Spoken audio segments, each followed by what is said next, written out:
This whisky costs $30,000. It's a single malt. Single malt whisky is one of the most revered spirits in the world. It's exclusively made from barley, which is quite a cheap product. So how does one bottle get to be so expensive?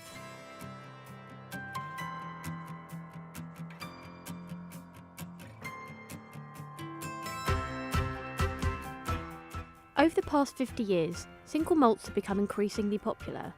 Scottish single malt exports grew by 14.2% in 2017 to just over $1.5 billion. One of the main players in the single malt market is Glenfiddich, whose parent company achieved a £1.2 billion turnover last year.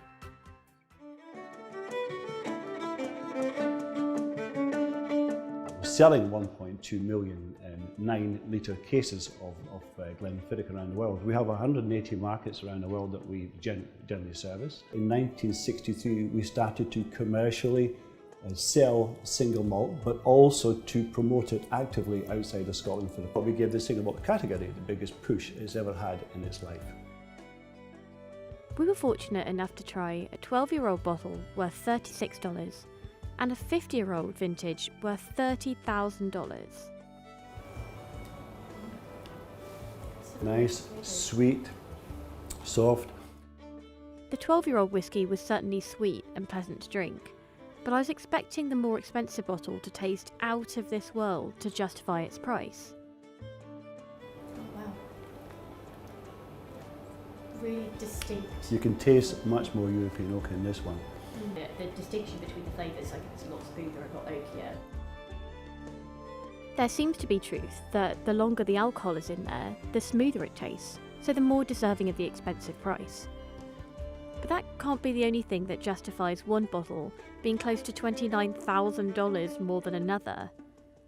Another reason is that making single malt is an extremely difficult process to get right.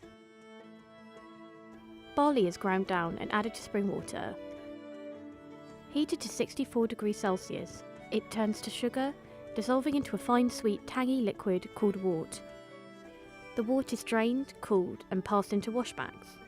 This is heated and condensed in copper wash stills for its first distillation, and a second time in spirit stills. The spirit trickles into the spirit safe, ready for maturation, and then is batched in casks with spring water. Casks spend years in the warehouse, maturing into a single malt. So the secret to the quality of single malt is consistency. You've got to nail down your production so that your new make spirit comes off exactly the same. And we have a spirit quality team that are actively looking at, and we also nose the new make spirit on site as well. But there's more. An age 30 maturation can have 30 to 40% of the alcohol evaporated in the barrel, or 1% each year of the whisky's life. This is because of something called angel share, the natural evaporation of the liquid into the atmosphere over time. So older whiskies are expensive not just because they're old, but because there's less of them left. There's one more factor we haven't touched upon yet: status. It's all about the equity of the brand, and the perception of the consumer about how much they're prepared to pay for our brands. I think in general younger people want quality, they want good shoes, good clothes, nice cars, nice houses, and they want to be drinking single malt. And it's not just store-bought bottles. One factor that's driving up the price of single malts is a booming collector's market.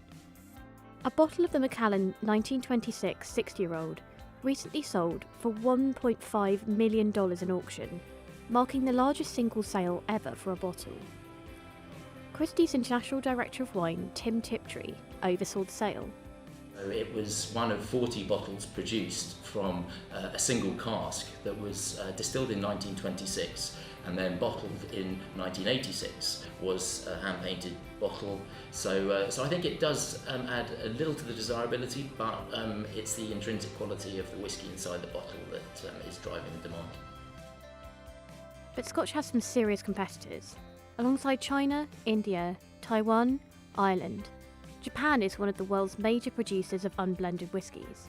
For relaxing times, make it Suntory time.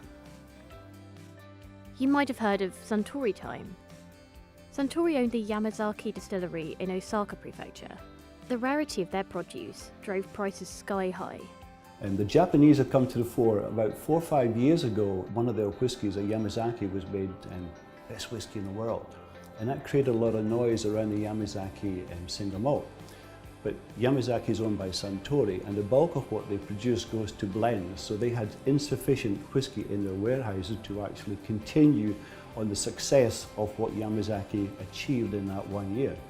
What dictates the price, the value of a whiskey sometimes is the exclusivity. So the less there was, it drove the price up to the point where Yamazaki was being sold off at 3-4 times the normal value. But blended whiskies can also reach quite a high price. Will they ever be as expensive as single malt?